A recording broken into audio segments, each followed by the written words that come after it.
One, wait 1 minute.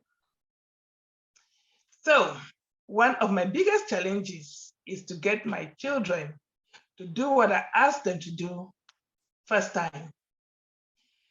I don't know about you, but I struggle to get my children to obey the first time I tell them to do something. Let's talk about it. Good evening, everyone. Welcome to Families Grow Together show.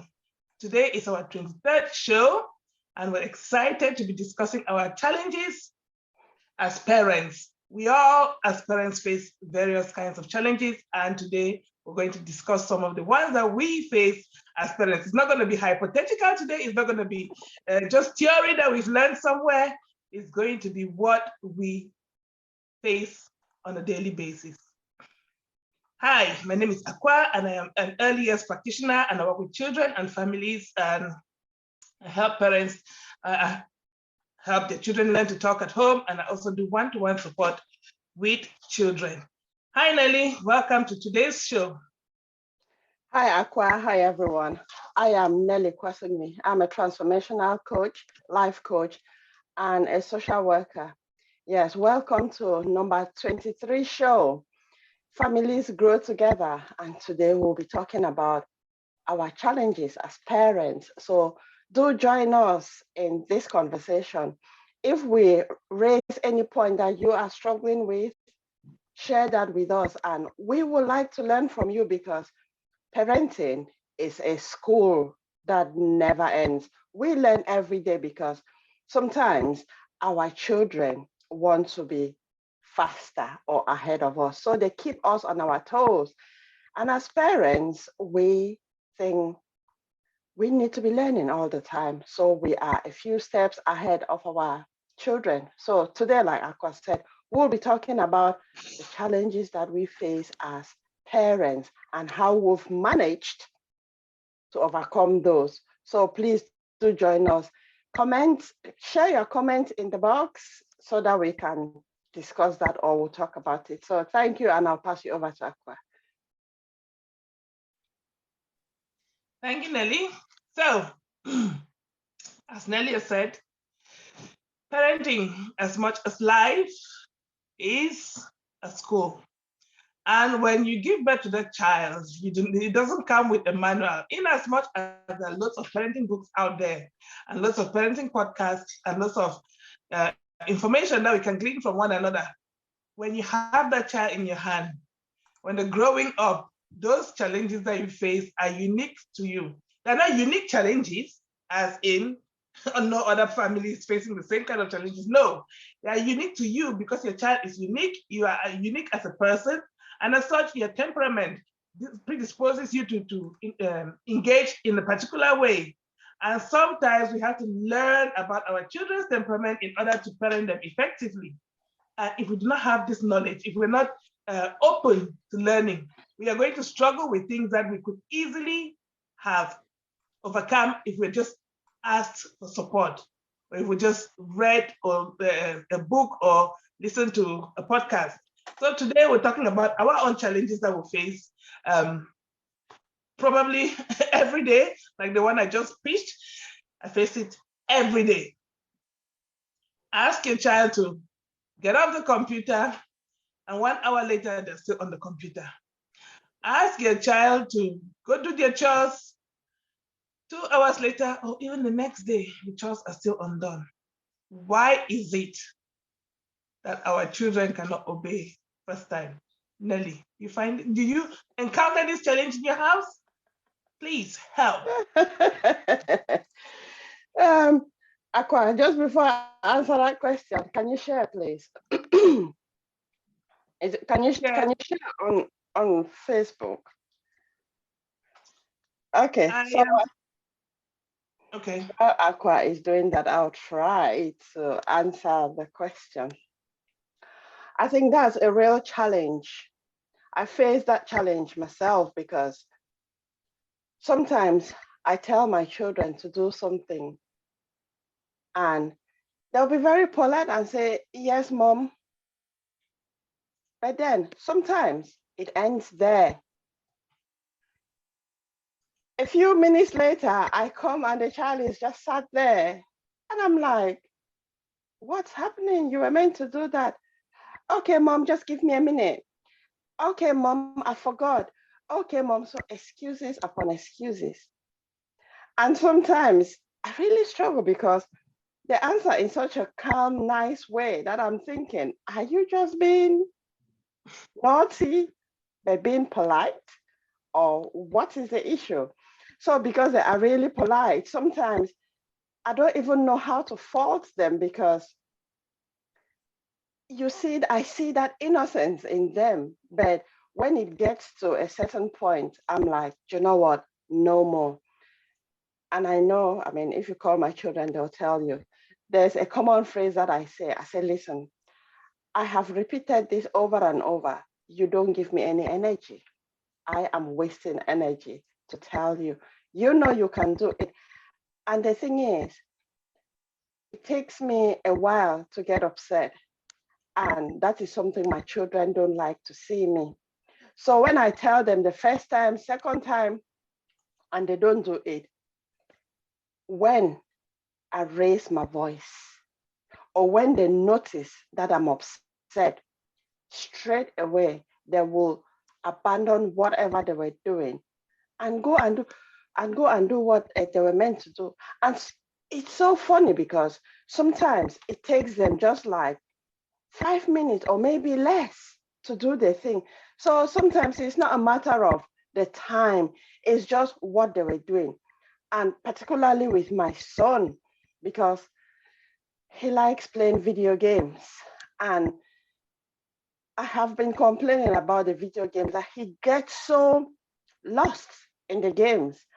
And like speaking to some male figures, they say, oh, just leave that because that is how they are.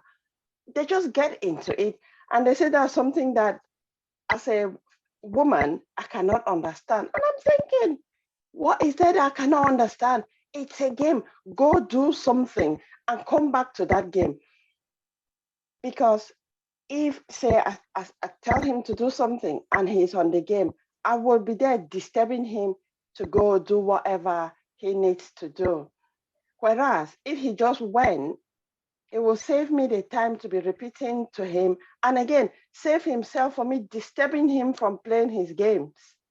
So it's a challenge sometimes, but what I have or what I am doing is we need to agree that, listen, if I want the children to do something, I will get their full attention. Stop what you are doing and listen to me. It's better you do it now. So I always explain the consequences. And I think that one is getting much better because when I explain to them why they need to do that, and especially at that time, and also saving them time to do whatever or to concentrate on whatever they were doing, I've realized that that works much better than me just telling them. And one other thing is, I also need to watch my own emotions and feelings because is it that I feel that they have to do it at that particular time to feed probably a fear or something? What is it? So I always take a step back to monitor, to observe, why am I feeling that way? Can that activity be done at a different time, or why must it be done at that time? So I always question myself as well as monitoring my feelings and my emotions at that particular time. So it's helpful. Over to you, Akwa. Thank you, Nelly. That is so true. You said quite a few things there that I resonate with. Now, one of the first things that comes to mind is, well, that resonates with me is the video games issue. That is what takes their head. It's as if they're so captured with the video game that they play. They most frequently, in short, 99 out of 100% of the time when I say, go get off that video game, I get 5 more minutes, please, mom. Can I just finish this game? Can I just finish that game? And then 1 hour down the line, you're like, are you still finishing the game? Like, seriously, what game is it that you have to go to do your chores and you will not go and do your chores because you're playing this game and you're not finishing it? Secondly, second thing that you said about was what is fueling me asking them to do it at that time. Is it control? Is it that I need them to do something that is imperative that they do it at that time? Is it that I'm worried that they're wasting too much time on the computer and not doing their exams? What is it that is fueling that question or that response at that time? So one of the main things I would say is the fact that I feel like they're wasting too much time on the internet. That is one of my main bugbears. It's like you spend hours and hours and hours on the internet. You're not doing anything productive. Well, according to me, and they're not doing anything productive. But to them, they're having fun. But when I think about them, like, how is this adding to your life? How is this contributing to your education? How is this contributing to you, doing something worth the while that is going to impact on your future? As a parent, that is where I come from most of the time. But I know that they have to relax, but there should be time for relaxation and also time for seriousness. And another thing that comes to mind is you're spending all this time, if not they've done your chores. And when it's time to go to bed, that is when you go to do your chores. It's doing the right thing at the wrong time, all the time, or most of the time. And that irritates me because from my temperament, and one person who likes people to take responsibility for the actions and for the things that they're responsible for. So I'm beginning to learn to let go.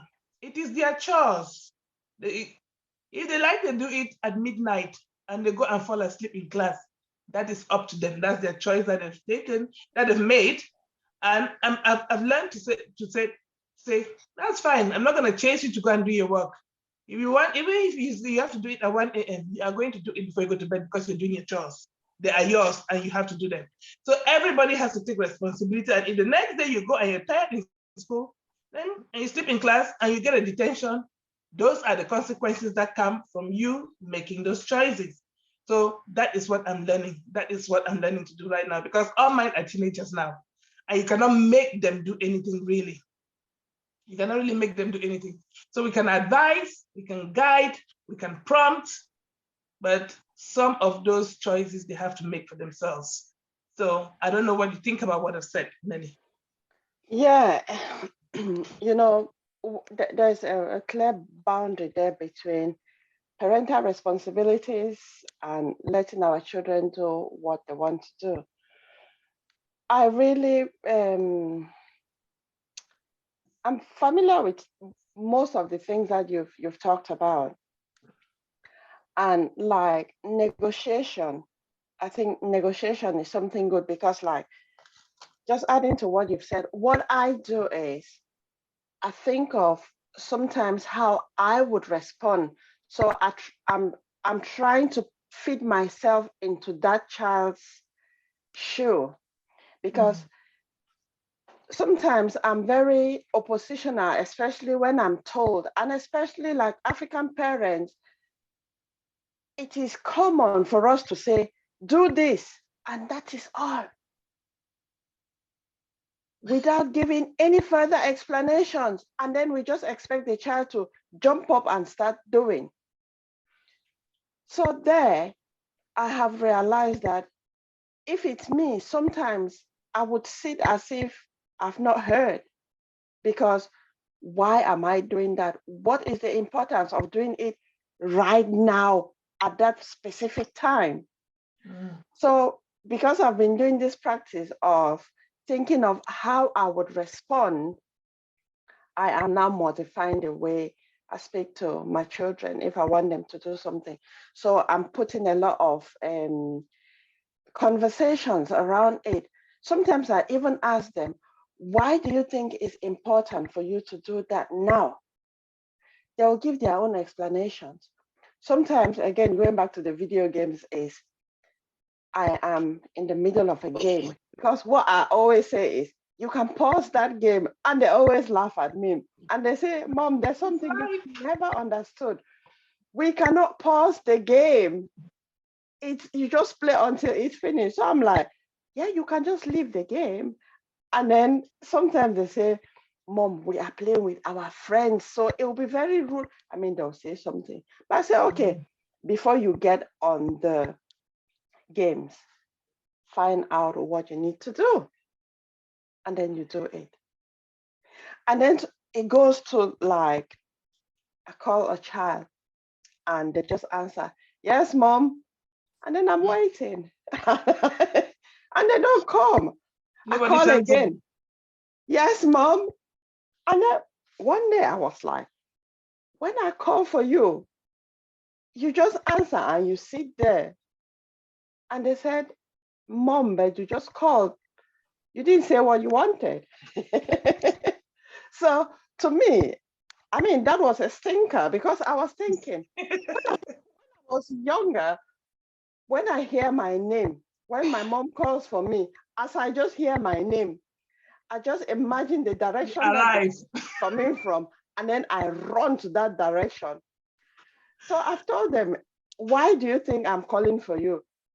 Sometimes they say, I don't know, probably you just want to find out where I am or what I'm doing. And I'm like, you know what, when I call for you, I really want that you come to me. And then like my son, he said, Mom, why didn't you just tell me that if I call for him, I say, come, then he will know that I want him to come. But when I just call for him, he doesn't know what that means. So that's why he doesn't come. So again, it's that conversation, give clear instructions, what you want them to do. And then they might, because it's not a definite that they will do it. So it's just to try different things, because parenting, it's a learning process. We learn every day. And there are just so many things that we will keep on learning as parents if we want to improve on our parenting. And especially for the best to our children, it's just for us to continue learning. And because we were parented in a particular way, it doesn't mean that we have to parent our children in the same way. We need to amend. It's not to throw everything away, because some of the parenting styles that we were parented are good. So it's just to modify. It's not to throw everything altogether. It's to modify. And what I say that for us African parents is to improve on that communication with our children, with our family members, with our friends, with our communities, because we easily just give instruction, do this, and that's a full stop without going further. But spending some time to explain why that thing needs to be done, and most especially done at that time, will be much better, while thinking of yourself, must that thing be done at that very time? Can it wait? And yeah. Thank you very much, Nelly. Right, you struck a chord there, because what you were, I was just about, my next point of discussion was going to be, how do our parenting styles impact on the way we face, we parent, impact on the challenges, or how we approach challenges in our parenting. And you've talked about being called and you just appear, or being called and they just sit there and wait for the command, do this or do that. And most of us as Africans were parented with the authoritarian style, where you're just told and you have to obey just because. And as such, your parents call you, you just have to appear. Even if you were 1,000 kilometers away, just find yourself appearing at that spot. Otherwise, the consequences could be dire for you. And as such, when I had children, like same like Nelly, you call a child and they'll be sitting there waiting for you to give the command. Like, I called you 5 minutes ago, I called you 10 minutes ago. Yeah, but you didn't say anything. So you think I just called your name for the sake of calling your name? you know. But to them, it's like you said, you just maybe just wanted to know if they were around or not. Where am I? What's your location in this house? Are you still in this house? Are you still alive? Do you exist? Just not to know whether they're there. Whereas to them, if you call them, you need to give a command. Come here, get me that, or something. Don't just call my name and just expect me to come. What if I'm in the middle of something? So to them, it's totally different.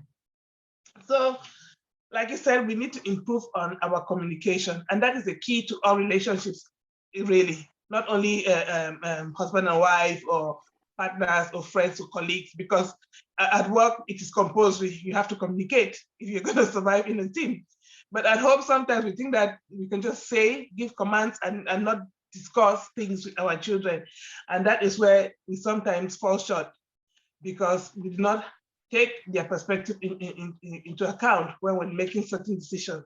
And so thank you for just dropping that in and coming. Well, you see, two minds think alike, we're always going in the same direction.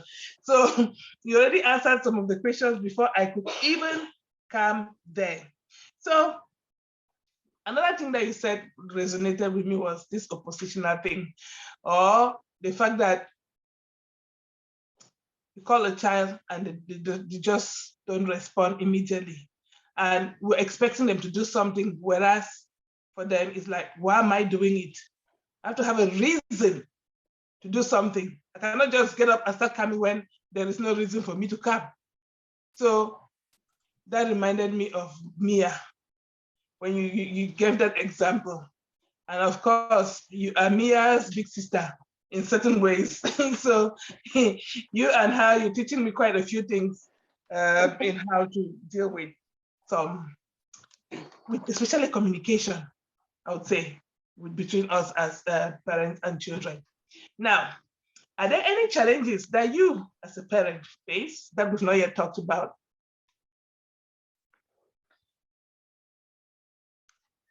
There was a challenge that I faced at one point, but I mean, I would say it because I know it's not a challenge that I faced, but I dealt with the problem, and probably this will be something that other parents will benefit from.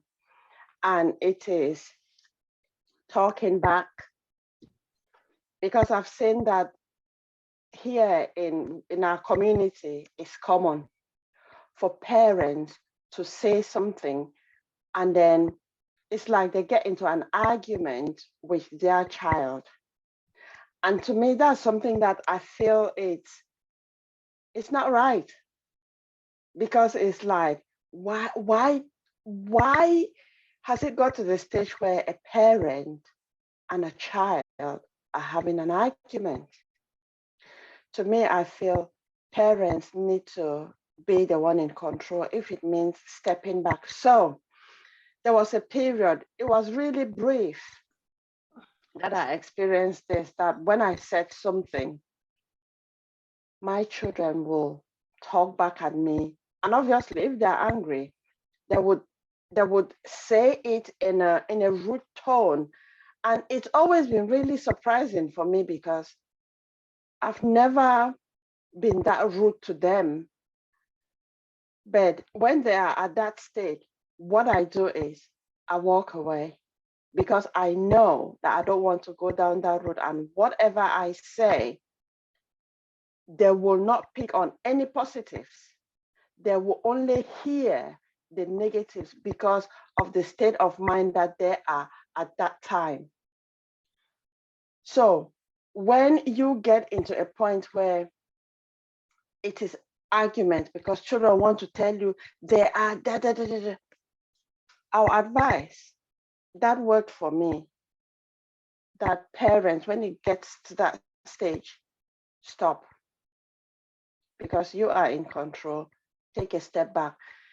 The reason why I advise to stop is that you monitor your emotions, you monitor your feelings, because if you want to continue in that conversation, you will feel provoked, and then you will blame the child. But it's not the child, it's yourself giving yourself that permission to feel hurt. But if you take action to step back and say, but how did you get to this level? Then you monitor your feelings, monitor your emotions, put them in check. Give that space between you and the child. You might come back at another time. It doesn't mean that you avoid dealing with that situation, but visit that same event or experience when both of you have calmed down. Because at that time, when you talk, it will be, both of you will understand. The reason why I'm saying this is because I have seen in so many instances, not with my children, but even on the street, even with some of my friends, my children's friends, the way they speak to their parents, no respect at all. Some of them even call their parents names. And that's something that I always feel is very, very disrespectful, and probably because it's not something that I'm used to. I always do something, or I speak, I always get involved anyway, which I think that's something parents need to take control, because to an extent, parents feel that they have no control, especially because of the system, that the system has taken away their powers. Because if they do something wrong, now I'm coming from my background as a social worker, some parents say if they do something wrong, if they don't abide or agree to what the child says, the child can go to social services or to school or to professionals and say that my mom, my dad, my parents did this, and then, which that one is the fear. So the children use that as a tactic to get their parents to do something. And then sometimes it leads to that argument because the parents are like, no, no, no, no. But yeah, I just thought I add that one because it's something that I don't see it right. So thank you. Right. Thank you, Nelly, for that. That is so true. And some of those things that you said, we see it all the time, not only on a daily basis, but it is portrayed in movies. And sometimes children see these things, or other children behaving disrespectfully to their parents in movies, and they think that it's okay. You know, they pick up these behaviors. But as a parent, you are the one to set the boundaries in your home. This is not acceptable behavior. You've not seen me doing that. You've not seen me behaving like that. And it is not acceptable in this house. So we have to set our boundaries from when they're young. They will push the boundaries as they grow older. But we have to set also the consequences that come with each behavior. Because another thing is that when children talk back and there is no consequence, they think that it is their right. And then they'll even push further and further and further. So it is important that we curb the behavior as soon as possible. When the toddlers, my thing is cute. Oh, you just smacked me. You said no. It's only cute for a moment until it becomes a habit. And then you start struggling to remove that habit. So it's important that we start putting those boundaries in place and be consistent with our boundaries as they grow older. Change tactics. You're not going to parent a 2-year-old the same you parent a 10-year-old or a teenager.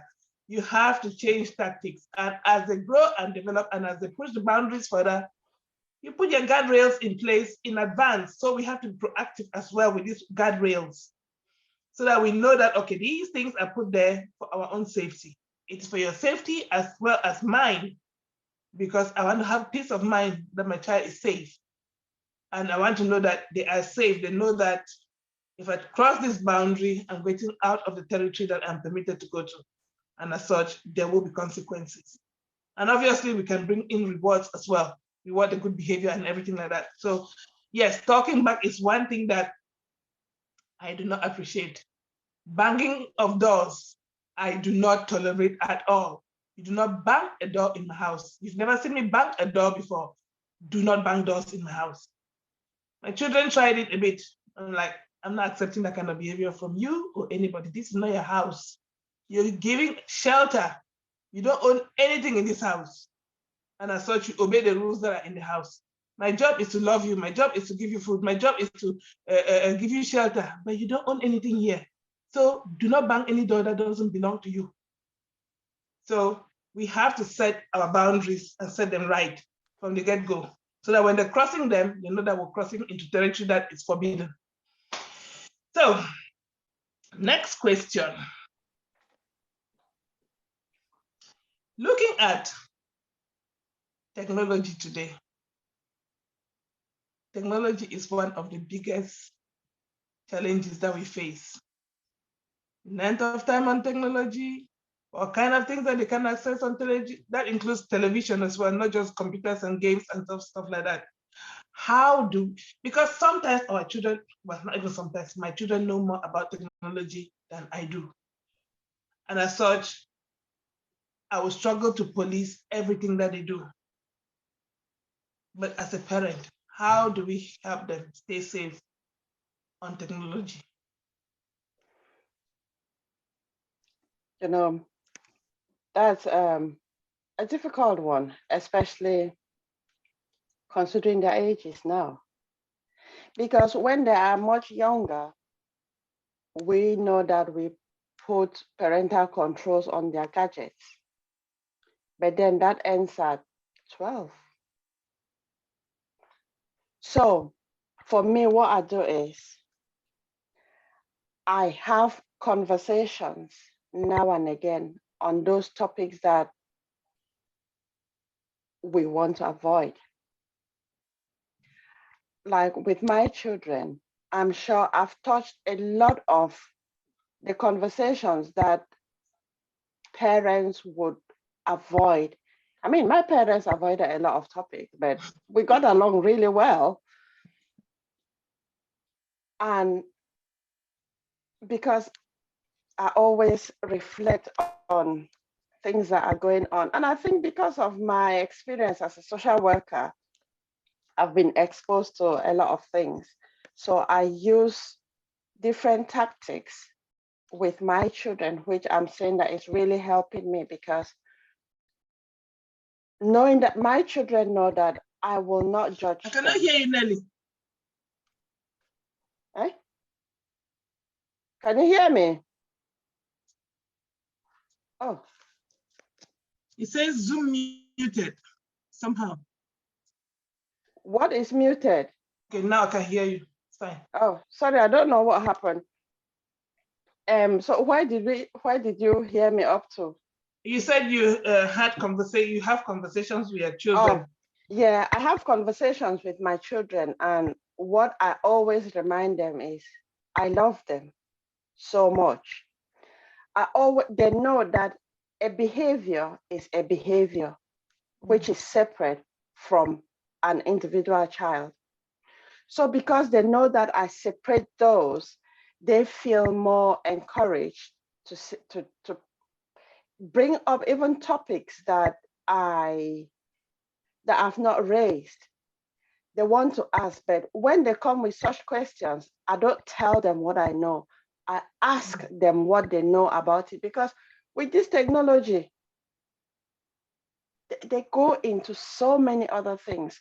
So I know you've asked a question, but I've stretched to come back to the technology part, is that because now we have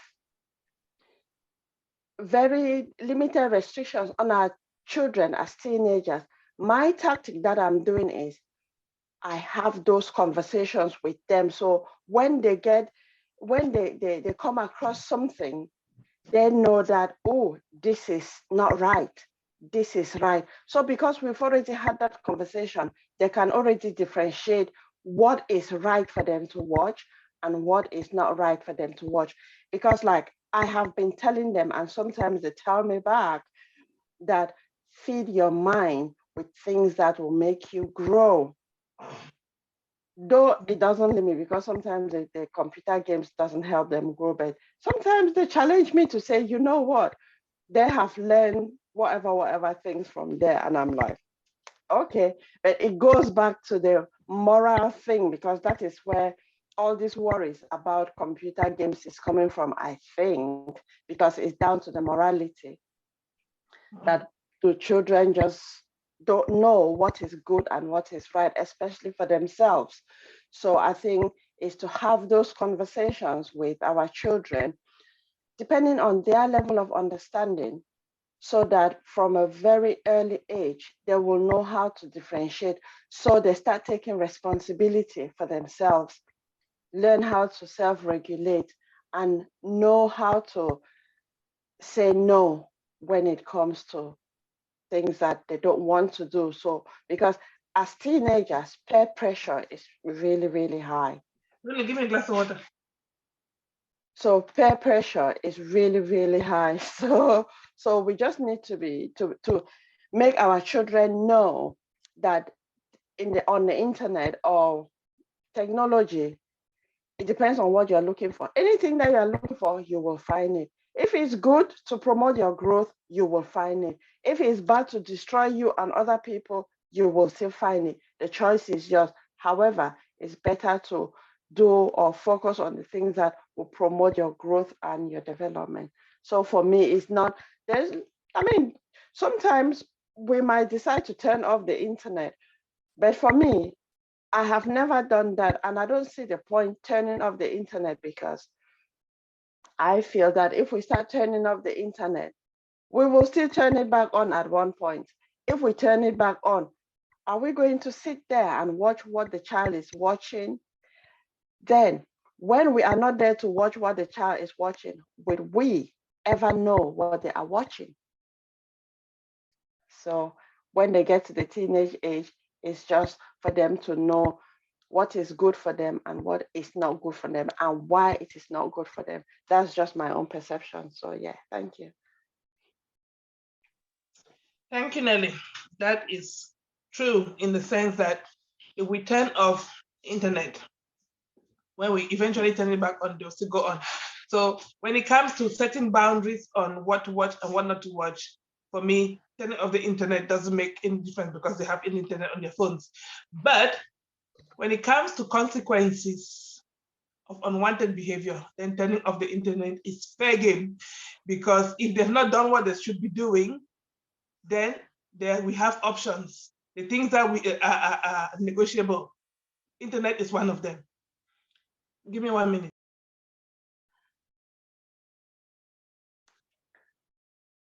Yeah, so we're just talking about the challenges that we face as parents, and for now we are on technology, and we talked about the internet, that turning off the internet, is that a solution?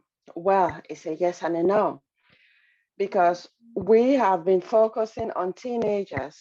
So if as teenagers, there are we have limits as compared to when the children are younger, where on their gadgets, we can use parental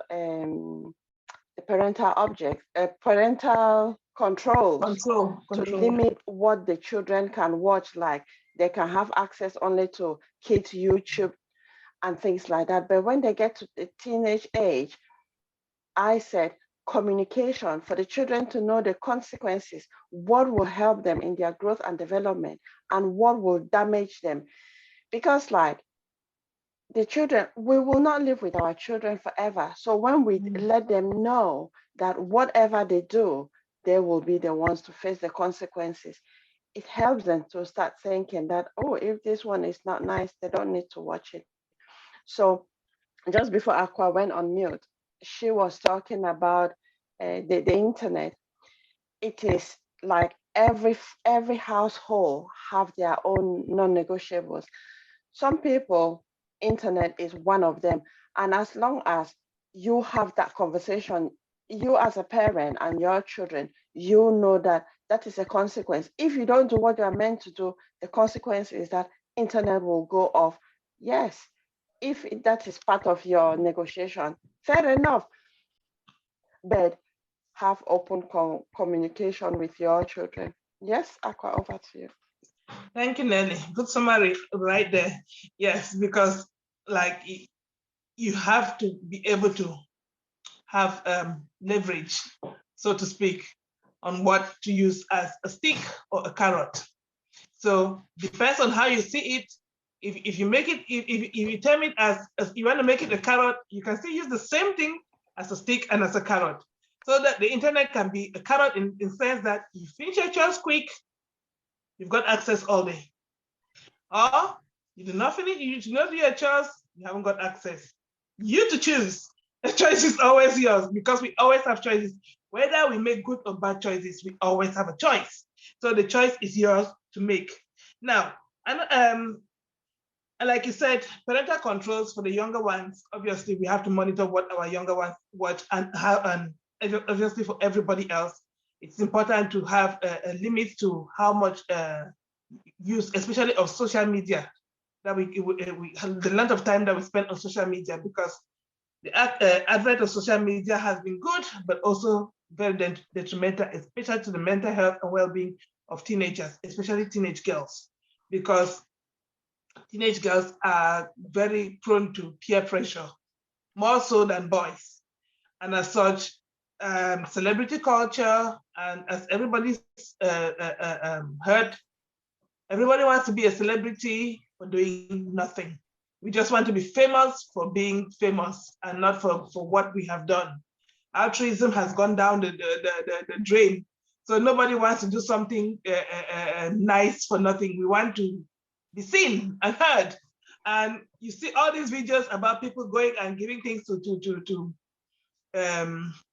what they call people on the streets and filming it, so that we can see how nice they are giving to the poor and the needy, or talk about the nice things that you've done. So as much as if it's done for teaching and for equipping, that's different from when you as an individual just go and do it just to show off that I have done it. So it is very important that our self-image is not all about see what I've done, see how good I am. And then privately, you're dying in silence. Privately, you're depressed. Privately, you don't even have any friends. But online, you have this glorious life that everybody sees and envies. Put all the filters on, looking at your best life. So it is important that we talk to our children about the self-image and help build their confidence. Let them know that they are loved, they are cared for, they are unique in their own way. God created them the way they are for a reason. And God gave each and every one of us a specific talent, a specific gift that is ours, that is unique to us, and that no two people can deal with issues the same way. And as such, when we are given the opportunity to serve, let us serve wholeheartedly, because even if you and I are doing the same thing, even if we are both cooking, the food is not going to taste the same, even if we're cooking the same food. So we each have a different flavor that we bring to the table. And so let us enjoy our uniqueness. So we need to help our children realize that and know that technology, what they see on screens, is not often real. Most of it is doctored. And as such, they should love themselves the way they are. Right. Yeah, that's really true. I think there, all of what we are talking about, yes, as parents, we face challenges. Yes, as parents, we are learning. Yes, as parents, we make mistakes, but all of it is learning. And anyone who is watching who thinks that, oh, I'm a failure, because I mean, recently I heard someone saying that they woke up in the morning and they just felt that they are a failure to their children. And so what? It is a realization. If you have that realization and then you say, okay, I was a failure, but now I need to make amends.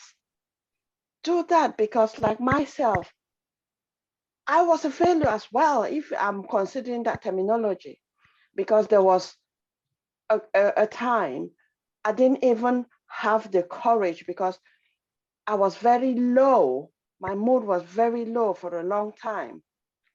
I could not even discipline my children, because when I wanted to talk to them, because within me, I felt empty. When I wanted to open my mouth to talk to them, tears just came down. Yes, I was there at that time. and I realized that I had to do something. So if you are watching and you think that, oh, I cannot, I'll just give up. No, you only fail if you've given up.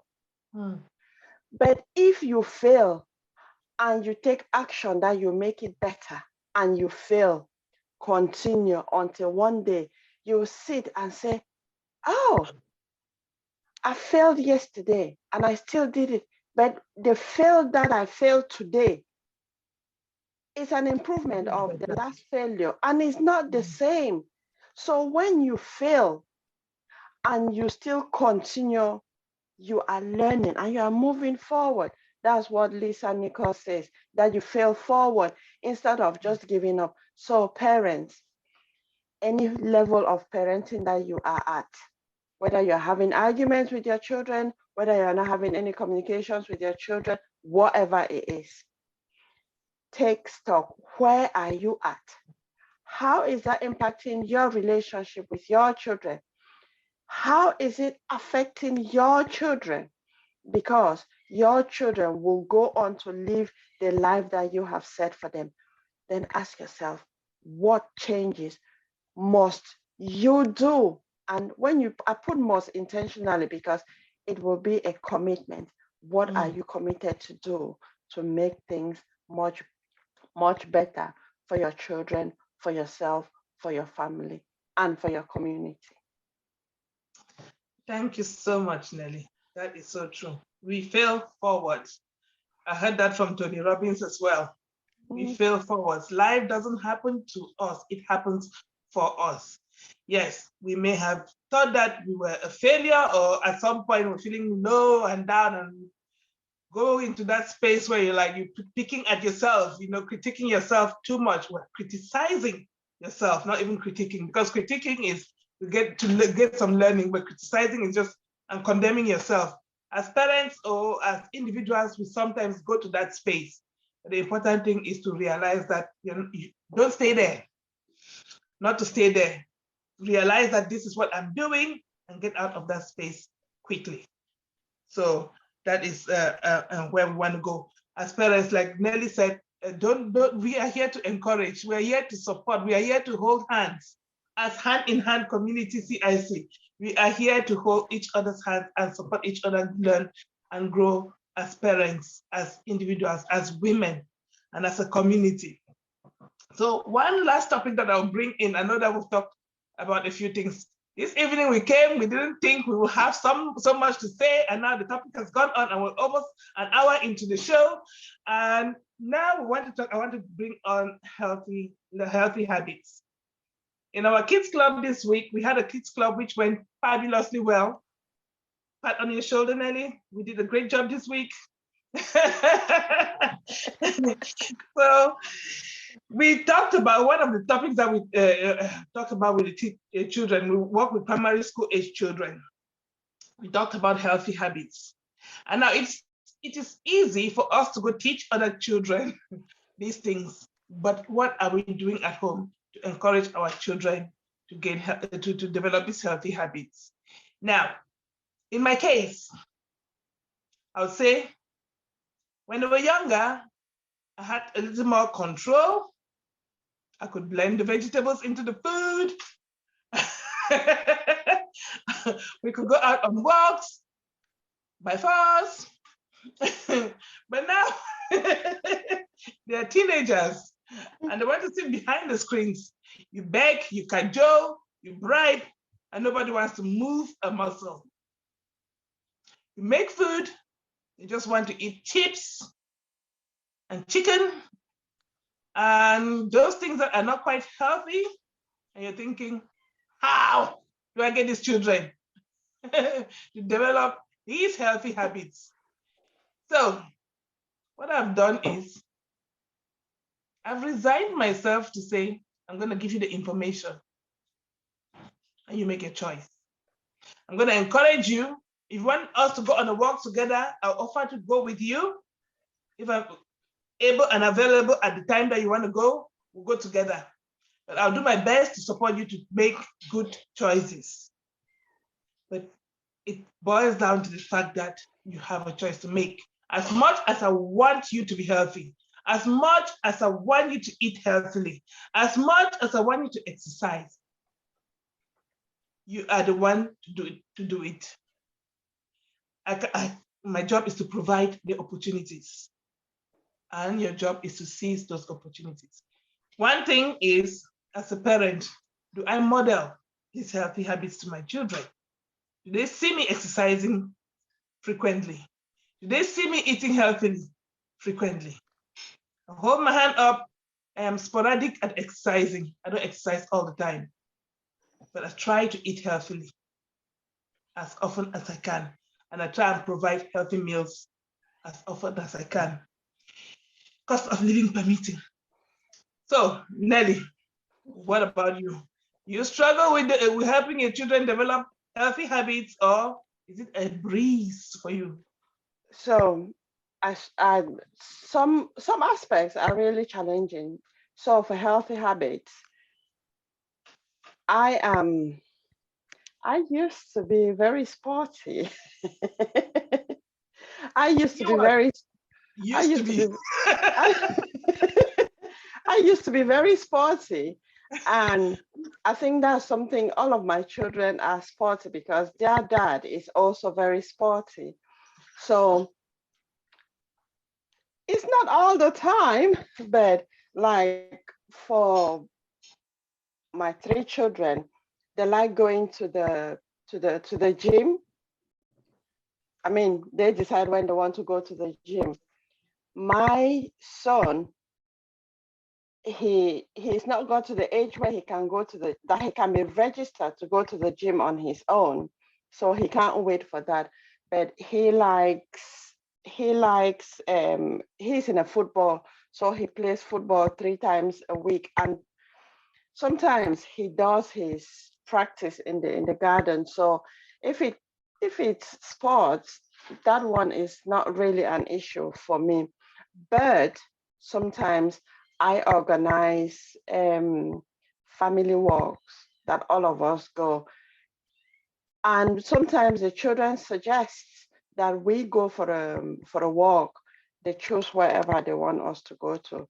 And I always try to make myself available to them because it is rare. So whenever that opportunity comes, I always want to take it because they know the times that I'm working, when I start work and when I finish. So after that, they can involve me because they know I'll be flexible because they know they are my priority. The aspect that is really challenging is food. Food. Okay. So because now I cook, I like traditional meals. So I used to cook and I'll be the one. You mean fish and chips? We're in England. No, from my country. I'm a country mommy. So like fufu and jamanjama, ero and wata fufu, gari and okra soup, things like that. Cassava and avocado. Those are the kind of cassava and pear. cassava and pear. So those are the kind of things that I like to eat. And even roasted plantain and palm oil. But those are the things my children, they have 1 or 2 things that they'll eat. Oh, and corn chaff, but my children like corn chaff. So I used to cook a lot of them like bitter leaf and things like that, but they will not eat. They'll prefer chips. They'll prefer their chicken, cajun, chicken, whatever, to put in the air fryer.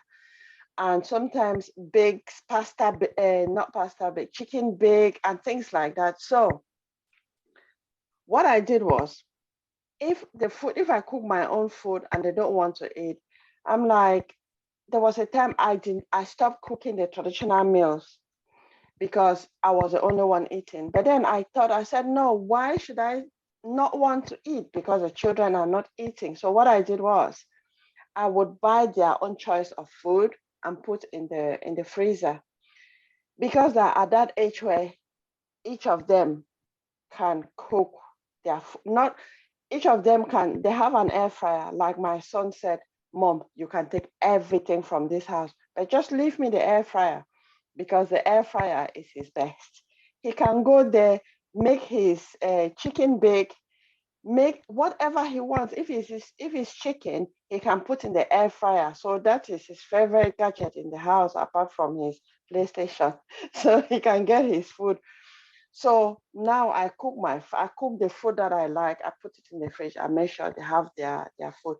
But the one person that I'm still struggling with his meal is my son, because since from being a baby, he doesn't have breakfast. He doesn't have breakfast. Like when he was in nursery, on the first day of school after holidays, I always had a call, because he would complain of stomach ache, and they'll call me that he's got a bug. So for him, he doesn't eat. I've tried buying different cereal and different things that he will request for breakfast, but he doesn't eat.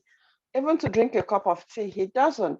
So then he goes to school, and then he doesn't eat till 12, half 12, when they have their lunch in school.